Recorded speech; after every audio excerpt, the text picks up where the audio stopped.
नमस्कार दोस्तों, मैं Parasnath life high study IAS में आपका स्वागत है। आज हम लोग आगरा यूनिवर्सिटी के बीएड सेकेंड ईयर एग्ज़ाम 2023 जो 18 अगस्त 2023 से एग्ज़ाम होने जा रहा है, उसके लिए पेपर 201 अर्थात ज्ञान एवं पाठ्यक्रम या नॉलेज एंड करिकुलम का यूनिट 4 पाठ्यक्रम की आधुनिक अवधारणा का प्रैक्टिस सेट 4 हल करेंगे। इसके टॉप 100 प्लस अति महत्वपूर्ण प्रश्न हल करेंगे। यहाँ से निश्चित रूप से एग्जाम में प्रश्नों के सेम टू सेम आने की संभावना है, इसलिए आप लोग वीडियो को पूरा देखिएगा। पहले यूनिट वाइज, उसके बाद फुल प्रैक्टिस सेट हल करेंगे। यह पेपर 80 अंक का होगा, 100 प्रश्न दिया रहेगा, 80 प्रश्न हल करना होगा आप लोगों को, अर्थात एक प्रश्न 1 अंक का होगा। इस पेपर में पास होने के लिए आप लोगों को कम से कम 32 अंक प्राप्त करना होगा, अर्थात 32 प्रश्न सही होना चाहिए और समय 2 घंटे अर्थात 120 मिनट होगा। दोस्तों प्रश्नों पर आएँ, लेकिन उससे पहले प्लीज़ आप लोग वीडियो को ज़्यादा से ज़्यादा शेयर कीजिए जिससे सभी लोगों को लाभ हो सके। यदि आप लोग चैनल को सब्सक्राइब नहीं किए हैं तो चैनल को सब्सक्राइब कीजिए तथा वीडियो को लाइक और शेयर ज़रूर कीजिए, इससे मोटिवेशन मिलता है। आइए देखते हैं प्रश्नों को। पेपर 201 अर्थात ज्ञान एवं पाठ्यक्रम यूनिट 4 पाठ्यक्रम की आधुनिक अवधारणा। यदि आप लोग इस लिंक पर क्लिक करेंगे तो BD 201 के प्लेलिस्ट में पहुंच जाएंगे, जहां पर सारी वीडियो रहेगी। यदि आप लोगों को PDF चाहिए तो 9654302596 पर व्हाट्सअप मैसेज करके आप PDF प्राप्त कर सकते हैं, लेकिन आपको प्राइस पे करना होगा, ध्यान रखना फ्री नहीं रहेगी। पहला प्रश्न है,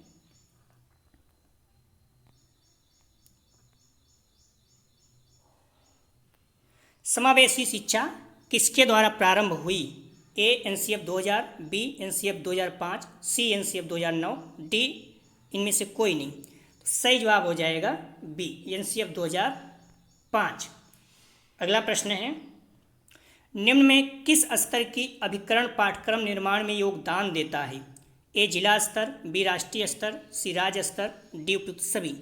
सही जवाब हो जाएगा D उपयुक्त सभी। प्लीज़ आप लोग वीडियो को लाइक और शेयर जरूर करें जिससे सभी लोगों को लाभ हो सके। अपने कॉलेज के ग्रुप या फिर जो भी आपके परिचित के BEd कर रहे हैं सभी लोगों को शेयर करें, और जिस कॉलेज में आप एग्जाम देने जा रहे हैं जरूर इस चैनल के बारे में बताएं, हम्बली रिक्वेस्ट है। प्रश्न है, NCF 2005 की राष्ट्रीय संचालन समिति के अध्यक्ष थे? मोस्ट इंपॉर्टेंट है, सही जवाब हो जाएगा इसका A प्रोफेसर यशपाल।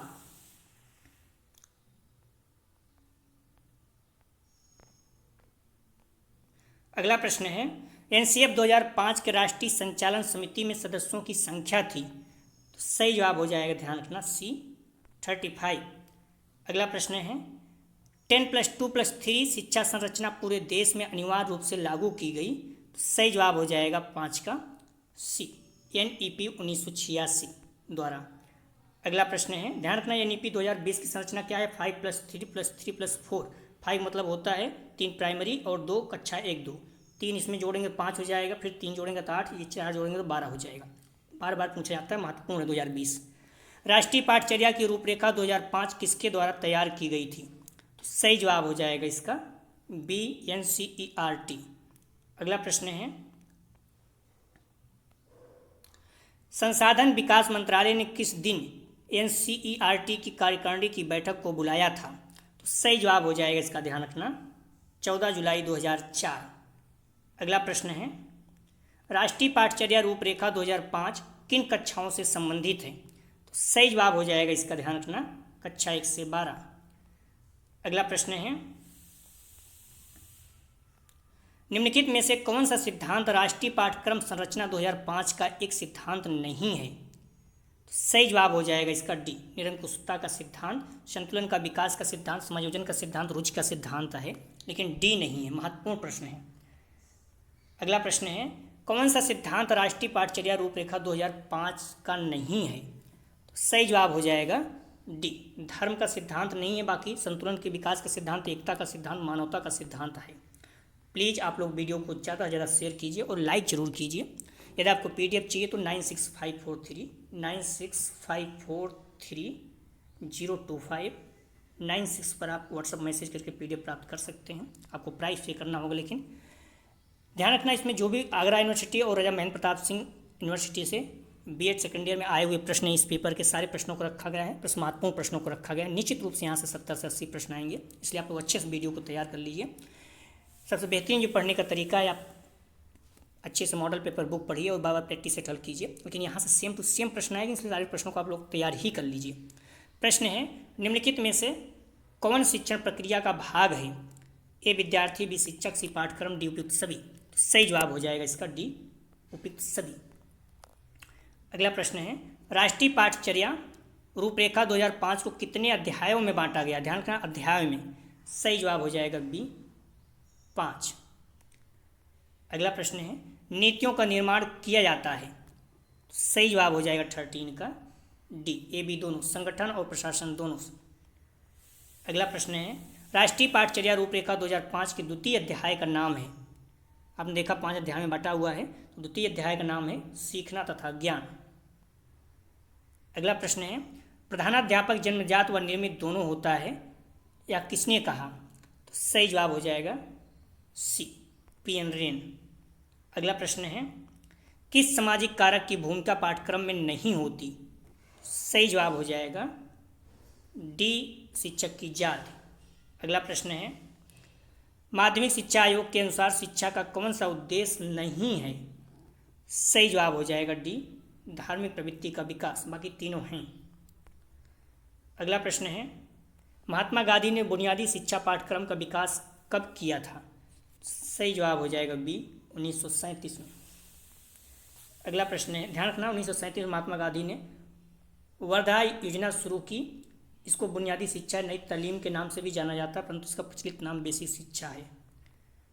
अगला प्रश्न है, एनसीएफ 2005 ने उत्तम शिक्षा का गुण बताया? सही जवाब हो जाएगा 90 का, ध्यान रखना, डी सभी।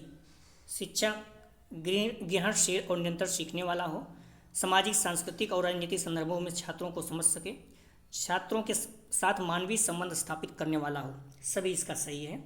अगला प्रश्न है, निम्नलिखित में से कौन सा उपागम पाठ्यक्रम निर्माण का उपागम नहीं है? सही जवाब हो जाएगा ए, प्रकार उपागम। बाकी अन्वेषण उपागम, अनुभव उपागम, कक्षा पाठ वस्तु है। अगला प्रश्न है, निम्नलिखित में कौन सा तत्व पाठ्यक्रम चयन हेतु मापदंड नहीं है, मानदंड नहीं है? सही जवाब हो जाएगा सी, छात्रों की आर्थिक स्तर नहीं है, बाकी छात्रों की रुचि, बाल केंद्रित छात्रों की योग्यता है। अगला प्रश्न है, व्यावसायिक शिक्षा पर बने राष्ट्रीय कार्यकारिणी समूह के अध्यक्ष कौन थे? महत्वपूर्ण है, ध्यान रखना। सही जवाब हो जाएगा डी.एस. कोठारी। अगला प्रश्न है, कोठारी आयोग की रिपोर्ट का क्या नाम है? सही जवाब हो जाएगा, ध्यान रखना, 23 का ए, शिक्षा और विकास। अगला प्रश्न है, प्रारंभिक शिक्षा होती है? सही जवाब हो जाएगा ए, कक्षा 1 से 5 तक। अगला प्रश्न है, राष्ट्रीय पाठ्यक्रम संरचना शिक्षक शिक्षा 2009 को कितने अध्यायों में विभाजित किया गया है? सही जवाब हो जाएगा सी, 6। अगला प्रश्न है, उच्च शिक्षा के पाठ्यक्रम विकास हेतु राधाकृष्णन आयोग का गठन किया गया? सही जवाब हो जाएगा इसका बी, 1948 में। अगला प्रश्न है, निम्नलिखित में से कौन सा तत्व पाठ्यक्रम निर्माण परिकल्पना का निर्धारक तत्व है? सही जवाब हो जाएगा डी सभी, क्षेत्र एकीकरण क्रम। आप लोग ध्यान रखना, राजा महेंद्र प्रताप सिंह यूनिवर्सिटी की जो एग्जाम हुआ था भाई 16 मई को, सारे प्रैक्टिस हल किए वहाँ से आप देख सकते हैं। यहाँ से हम लोग थोड़ा तेजी से करेंगे, इससे रिवीजन के लिए आसान रहे। अगला प्रश्न है, हंटर आयोग का गठन कब हुआ? सही जवाब हो जाएगा 28 का, ध्यान रखना, बी, 1882 में। अगला प्रश्न है, ई.के. फ्रेडवेल ने माध्यमिक विद्यालयों में प्रचलित क्रियाओं को कितने भागों में विभक्त किया? सही जवाब हो जाएगा ए, 5। अगला प्रश्न है, पाठ्यक्रम की रूपरेखा 2009 की विशेषज्ञ समिति के अध्यक्ष हैं? सही जवाब हो जाएगा बी, सी.एल. आनंद। NCFTE 2009 के प्रोफेसर सी.एल. आनंद अध्यक्ष थे।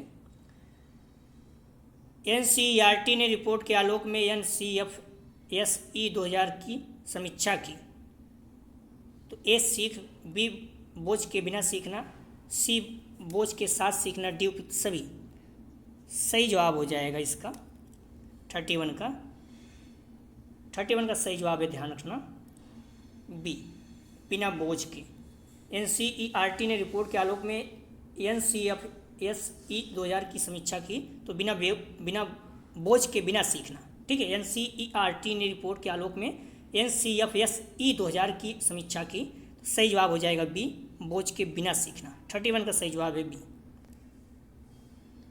अगला प्रश्न है, पाठ्यक्रम निर्माण में NGO की भूमिका पाठ्यक्रम को बनाती है। सही जवाब हो जाएगा ए, प्रभावी। अगला प्रश्न है, NCERT की स्थापना कब हुई? सही जवाब हो जाएगा सी, 1961 में।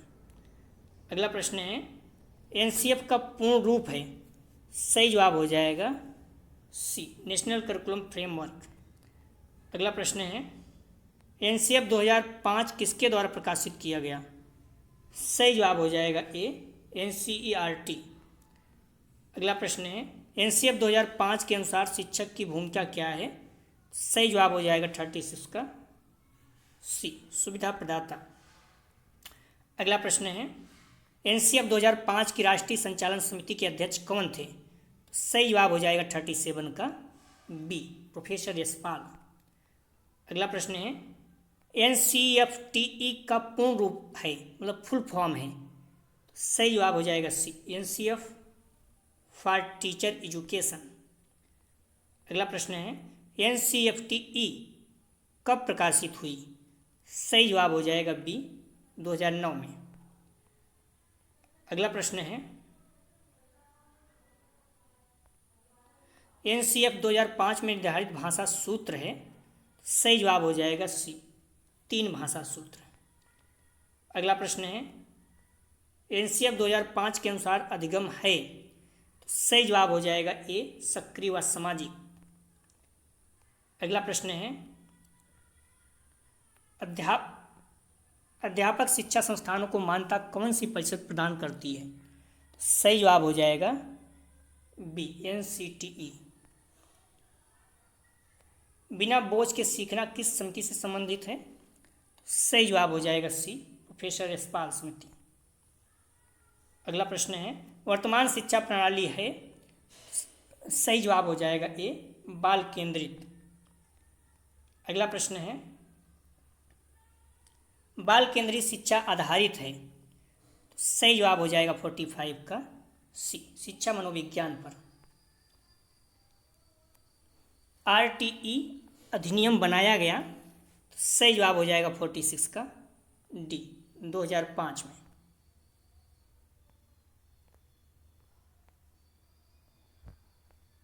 RTE अधिनियम बनाया गया? सही जवाब हो जाएगा 2005 में। अगला प्रश्न है, SNE संक्षेपाक्षर है, मतलब फुल फॉर्म है? सही जवाब हो जाएगा D, schedule on new entry. अगला प्रश्न है, पाठ्यक्रम अनुदेशनात्मक सामग्री प्रस्तुत करता है या कथन है? सही जवाब हो जाएगा 48 का डी, स्मिथ का। अगला प्रश्न है, पाठ्यक्रम प्राप्त करने में सहायक है? सही जवाब हो जाएगा बी, उद्देश्य। अगला प्रश्न है, निम्न में कौन सी पाठ्यक्रम की प्रवृत्ति है? सही जवाब हो जाएगा, इसका ध्यान रखना, डी सभी, रचनात्मक संरक्षण सभी। अगला प्रश्न है, बाल केंद्रीय शिक्षा का अच्छा उदाहरण है? सही जवाब हो जाएगा डी, किंडरगार्टन स्कूल। अगला प्रश्न है, SCERT उत्तर प्रदेश की स्थापना कब हुई? सही जवाब हो जाएगा सी, 1981 में। अगला प्रश्न है, DIET किसके अधीन कार्य करता है? सही जवाब हो जाएगा बी, SCERT। अगला प्रश्न है, BRC का पूर्ण रूप है? तो सही जवाब हो जाएगा सी, ब्लॉक रिसोर्स कोऑर्डिनेटर। आप लोग कंफ्यूज नहीं होना, कई लोग गलत देख लेते हैं, मतलब अपना गूगल में देखो गलत दिया हुआ है, तो इसका सही जवाब रहेगा, ध्यान रखना, 54 का सी, ब्लॉक रिसोर्स कोऑर्डिनेटर। ठीक है, ब्लॉक रिसोर्स सेंटर नहीं, कंफ्यूज नहीं होना। अगला प्रश्न है, NGO से तात्पर्य है? तो सही जवाब हो जाएगा बी, नॉन गवर्नमेंटल ऑर्गेनाइजेशन। भारतीय संविधान में 66वां संशोधन किस वर्ष हुआ? सही जवाब हो जाएगा ए, 2002 में।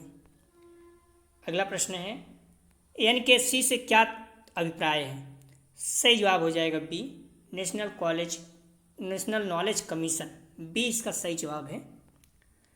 अगला प्रश्न है एनसीएफ 2005 से क्या अभिप्राय है? सही जवाब हो जाएगा 58 का सी, नेशनल करिकुलम फ्रेमवर्क 2005। अगला प्रश्न है राष्ट्रीय ज्ञान आयोग के अध्यक्ष कौन थे? महत्वपूर्ण है, तो सही जवाब हो जाएगा B, Shyam Pitroda, most important है। प्लीज़ आप लोग वीडियो को लाइक और शेयर कीजिए, कॉलेज ग्रुप दोस्त यार जो भी हैं सभी को भेजिए, हम्बली रिक्वेस्ट है। एनसीएफ 2005 के अनुसार शिक्षा के किस स्तर पर शांति शिक्षा को शामिल किया गया? सही जवाब हो जाएगा बी, प्राथमिक स्तर। अगला प्रश्न है एनसीएफ 2005 में निम्न में से कौन सी भाषा सूत्र के शिक्षण की वकालत की गई? सही जवाब हो जाएगा 61 का ए, त्रिभाषा। अगला प्रश्न है आरटीई एक्ट 2009 के द्वारा निम्न में से कौन सी मूल्यांकन प्रक्रिया को अनिवार्य किया गया? तो सही जवाब हो जाएगा ए, सतत एवं व्यापक मूल्यांकन प्रक्रिया। आरटीई एक्ट 2009 से तात्पर्य है, तो सही जवाब हो जाएगा 63 का, ध्यान रखना सी, राइट टू एजुकेशन एक्ट 2009। ठीक है, आरटी एक है, उसमें क्या है? राइट टू इंफॉर्मेशन है। अगला प्रश्न है एनसीएफटीई 2009 संबंधित है, सही जवाब हो जाएगा 64 का, ध्यान रखना सी, शिक्षक शिक्षा से। तो क्लियर हो गया, एनसीएफटीई 2009 संबंधित है, तो सही जवाब हो जाएगा इसका सी, शिक्षक शिक्षा से। और इस पॉइंट को आप लोग ध्यान रखना, आरटीई एक्ट 2009 किससे संबंधित था? तो सही जवाब हो जाएगा सी, राइट टू एजुकेशन एक्ट से। और जो ऊपर हम लोग देखे थे वहाँ पर आरटीआई था, राइट टू इंफॉर्मेशन, तो वो क्या था? 2005 था। तो आप लोग कंफ्यूज नहीं होना, सभी महत्वपूर्ण है। अगला प्रश्न है बिना बोझ के सीखना किसका मुख्य उद्देश्य था? तो सही जवाब हो जाएगा ए, एनसीएफ 2005 का। अगला प्रश्न है निम्न में से कौन सा बाल केंद्रीय शिक्षा का आधुनिक उपागम नहीं है? महत्वपूर्ण है, सही जवाब हो जाएगा सी, लेक्चर विद। बाकी सहयोगी अधिगम, टोली शिक्षण, समकक्षी शिक्षण है। अगला प्रश्न है निजी शिक्षा एजेंसियों पर नियंत्रण होता है, तो सही जवाब हो जाएगा सी, उपयुक्त दोनों, केंद्र और राज्य सरकार दोनों का। अगला प्रश्न है एनसीएफ 2005 का मूल भाव कहाँ से लिया गया है? तो सही जवाब हो जाएगा, ध्यान रखना बी, रविन्द्रनाथ टैगोर की रचना से। कई संविधान भी आपको मिल जाएगा, लेकिन बी सही है। ठीक है, एनसीएफ 2005 को सही स्वरूप देने का श्रेय दिया जाता है, तो सही जवाब हो जाएगा 69 का ए, प्रोफेसर यशपाल। अगला प्रश्न है एनसीएफ 2005 कक्षा में अध्यापक एवं छात्र का अनुपात रखने की संस्तुति करता है, महत्वपूर्ण है, तो सही जवाब हो जाएगा डी, 1:30। ठीक है, तो अगर एक शिक्षक है 30 बच्चे होने चाहिए, 30 बच्चों पर एक शिक्षक होना चाहिए। ठीक है, अध्यापक छात्र। अगला प्रश्न है एनसीएफ 2005 आधारित है, तो सही जवाब हो जाएगा बी, शिक्षा बिना बोझ के। अगला प्रश्न है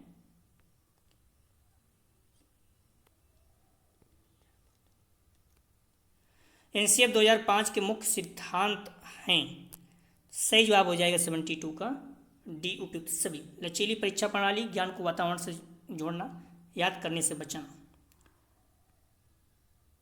अगला प्रश्न है एनसीएफ 2005 का चतुर्थ अध्याय है, सही जवाब हो जाएगा सी, विद्यालय एवं कक्षा का वातावरण। अगला प्रश्न है एनसीएफ 2005 को किस समिति के द्वारा तैयार किया गया? तो सही जवाब हो जाएगा डी, एनसीईआरटी।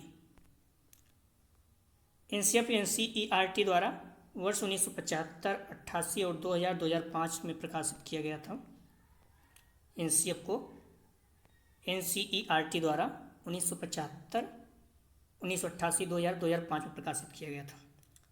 अगला प्रश्न है एनसीएफटीई 2009 का पूरा नाम है, सही जवाब हो जाएगा 75 का A, national curriculum for teacher education. महत्वपूर्ण है, पूछा जाता है। एनसीएफटीई का पूरा नाम क्या है? National curriculum framework for teacher education होता है। ठीक है, बाल केंद्रित शिक्षा प्रणाली, कभी कभी विकल्प में गलत दिया रहता है बट वो आपको देखना पड़ेगा। बाल केंद्रित शिक्षा प्रणाली के समर्थक हैं, सही जवाब हो जाएगा 76 का डी, सभी, मॉन्टेसरी, यशपाल और ड्यूबी, सभी लोग। पाठचर्या परिवर्तन एवं परिष्कार में किसकी भूमिका शून्य होती है? सही जवाब हो जाएगा 77 का सी, शिक्षा मंत्रालय की। अगला प्रश्न है, पाठचर्या में परिवर्तन के लिए निम्न में से कौन सी नीतियां सबसे अधिक प्रभावी होती हैं? सही जवाब हो जाएगा डी, राज्य एवं केंद्र सरकार की नीतियां। पाठचर्या निर्माण में अध्यापक किसका सहारा नहीं लेता? सही जवाब हो जाएगा डी, आर्थिक योजना का। अगला प्रश्न है, निःशुल्क एवं अनिवार्य बाल शिक्षा अधिकार अधिनियम किस वर्ष बना? मोस्ट इंपॉर्टेंट है, सही जवाब हो जाएगा ए, 2009 में। नया पाठ्यक्रम 2005 किन जगहों पर सभा आयोजित करके तैयार किया गया था? तो सही जवाब हो जाएगा डी, उपयुक्त सभी, मैसूर, भोपाल, भुवनेश्वर, अजमेर, शिलांग, सभी जगह पे। अगला प्रश्न है, पूर्व बाल अवस्था में बालकों का किस किस प्रकार का विकास होता है? तो सही जवाब हो जाएगा डी, उपयुक्त सभी, स्वास्थ्य, सामाजिक, तर्कसंगत विचार करने। अगला प्रश्न है, प्राथमिक शिक्षा कितने वर्ष तक बालकों के लिए गुणात्मक रूप से आवश्यक है? तो सही जवाब हो जाएगा ए, 14 वर्ष। अगला प्रश्न है, योजना आयोग 1950 ने कितने वर्ष की विद्यालय शिक्षा पर बल दिया? तो सही जवाब हो जाएगा ए, 12 वर्ष। गणित विषय का पाठ्यक्रम बालकों के किन स्तरों को ध्यान में रखकर बनाना चाहिए? तो सही जवाब हो जाएगा 85 का ध्यान रखना, डी, उपयुक्त सभी, सोचने समझने विश्लेषण प्रसंगत सभी। नई शिक्षा नीति में किनकी उपलब्धियों को राष्ट्र स्तर पर विकसित किया गया? तो सही जवाब हो जाएगा 86 का ध्यान रखना, डी, सभी, शिक्षकों की, छात्रों की, संस्थाओं की, सभी की। पाठ्यक्रम के निर्माण के मुख्य सिद्धांत कौन से हैं?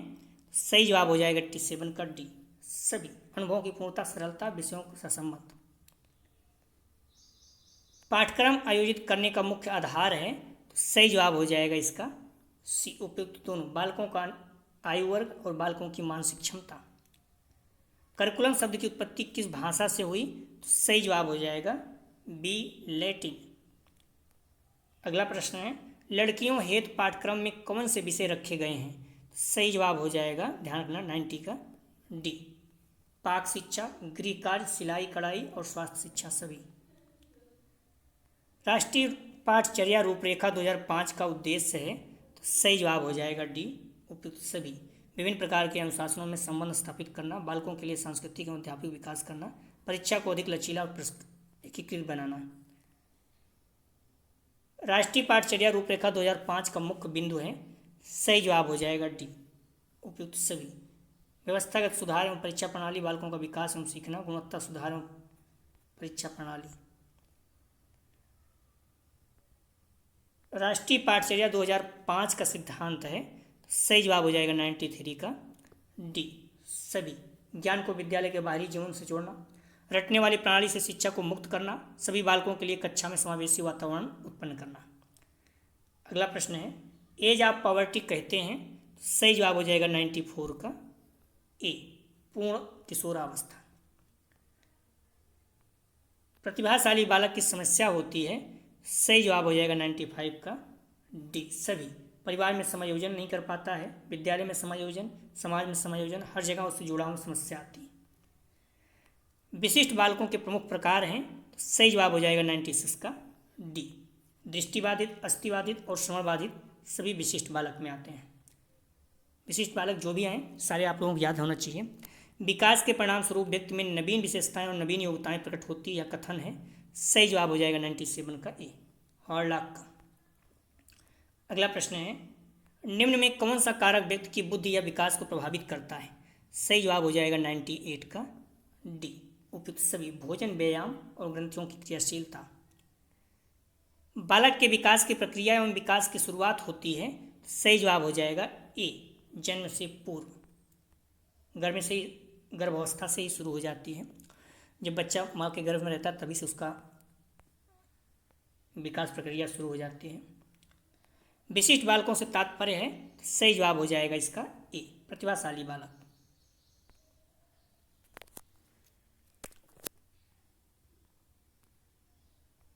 शैक्षिक दृष्टि से बाल विकास की अवस्थाएं हैं।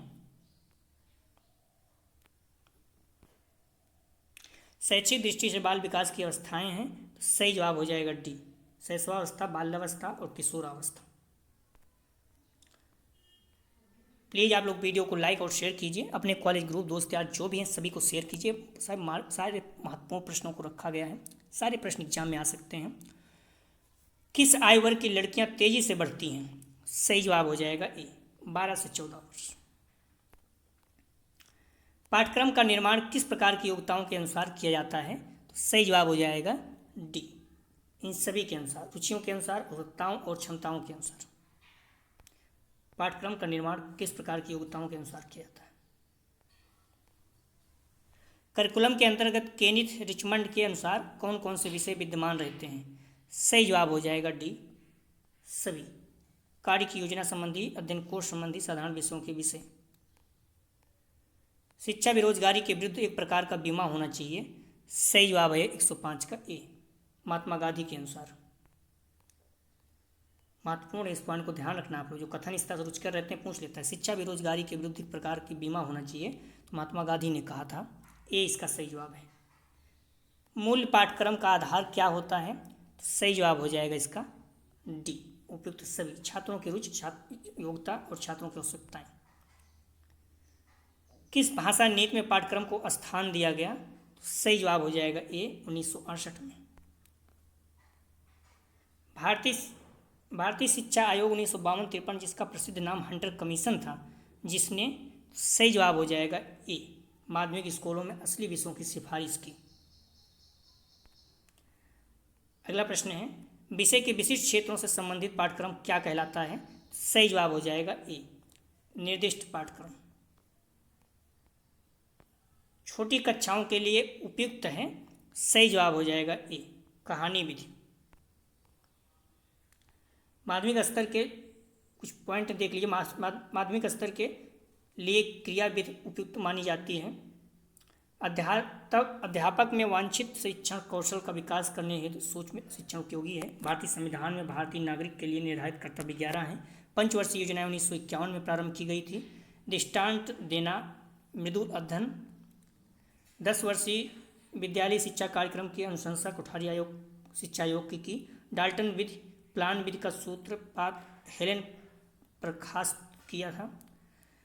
यदि आपको सारा प्लेलिस्ट देखना है तो एक जगह आप चले जाइए, यहाँ पर क्लिक करके PD201 पर आपको प्लेलिस्ट मिल जाएगा। यदि आपको PDF चाहिए तो 9654302596 पर आप व्हाट्सएप मैसेज करके PDF प्राप्त कर सकते हैं। आपको कुछ प्राइस पे करना होगा। जो अगला टेस्ट होगा 201 का ज्ञान एवं पाठ्यक्रम, यूनिट 5, ज्ञान के निर्माण हेतु शिक्षक एवं प्रधानाचार्य की भूमिका। प्लीज़ आप लोग वीडियो को ज़्यादा शेयर कीजिए, लाइक कीजिए। कॉलेज के ग्रुप प्यार में आप लोग अच्छे से मॉडल पेपर बुक पढ़ते रहिए, अपने साथ जुड़े रहिए, प्रैक्टिस सेट हल करते रहिए, आप लोगों को बहुत अच्छे नंबर आएंगे। दोस्तों डिस्क्रिप्शन और कमेंट सेक्शन दोनों जगह पर टेलीग्राम व्हाट्सएप ग्रुप का लिंक दिया गया है, आप लोग ग्रुप ज्वाइन कर लीजिए, सभी लोगों को लाभ हो सके। प्लीज़ वीडियो ज़्यादा शेयर कीजिए। वीडियो देखने के लिए धन्यवाद दोस्तों।